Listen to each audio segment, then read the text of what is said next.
Hey everyone, today we're taking a look at Streamlinem.com, a site selling trendy bras and accessories. It's getting attention, but is it a legit store or potential scam? Quick disclaimer before we begin, everything in this video is based on publicly available information and personal opinion. Streamlinem.com claims to offer affordable lingerie and accessories. But here's the problem, I cannot find an official website presence beyond a product listing, and there is no Trustpilot rating or verified customer reviews to back it up. That alone is a major red flag since most real stores have some third-party feedback. Scam detection tools flag it with a very low trust score, warning about a recently registered domain, hidden company details, and lack of transparency. Those are classic signs of a potentially unreliable site.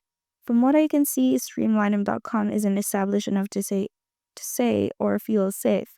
You've got no real reviews, no official credibility, and plenty of warning signs.